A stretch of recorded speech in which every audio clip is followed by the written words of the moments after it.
ഓണക്കാലത്ത് സംസ്ഥാനത്ത് മദ്യവിൽപ്പനയിൽ വൻ വർധനവ്. ഉത്രാടം വരെയുള്ള 8 ദിവസത്തിനിടെ 771.29 കോടിയുടെ മദ്യമാണ് ബെവ്കോയും കൺസ്യൂമർ ഫെഡും വഴി വിറ്റഴിച്ചത്.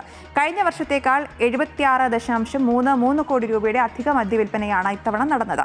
കഴിഞ്ഞ വർഷം ഇതേ കാലയളവിൽ 694.96 കോടി രൂപയുടെ മദ്യമാണ് വിറ്റുപോയത്.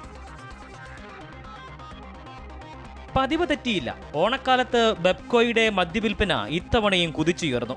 ഓണക്കാലത്തെ 8 ദിവസം 771.29 കോടി രൂപയുടെ മദ്യമാണ് ബെവ്കോ ഇത്തവണ വിറ്റത്. കഴിഞ്ഞ വർഷം ഇതേ കാലയളവിൽ 694.96 കോടി രൂപയുടെ മദ്യമായിരുന്നു വിറ്റിരുന്നത്. കഴിഞ്ഞ വർഷത്തെ അപേക്ഷിച്ച് ഇത്തവണ ഉണ്ടായിരിക്കുന്നത് 76.33 കോടി രൂപയുടെ അധിക വർധന. ഉത്രാട നാളിൽ 126.31 കോടി രൂപയുടെ വിൽപ്പനയാണ് നടന്നത്. ആ കണക്കിൽ നേരിയ കുറവ് വന്നിട്ടുണ്ട്.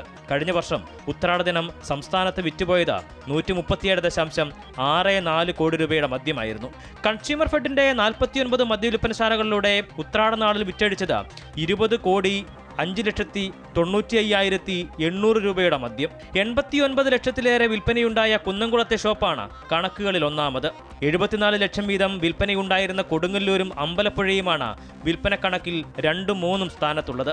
15 ഷോപ്പുകളിൽ ഉത്രാടനാളിൽ മാത്രം 50 ലക്ഷത്തിലേറെ രൂപയുടെ വിൽപ്പനയുണ്ടായിട്ടുണ്ട്. ഓണക്കാലത്തെ കൺസ്യൂമർ ഫെഡിന്റെ മാത്രം മദ്യവിൽപ്പനയിൽ കഴിഞ്ഞ വർഷത്തേക്കാൾ 10 കോടിയോടടുത്ത് വർധനയാണ് ഉണ്ടായിരിക്കുന്നത്.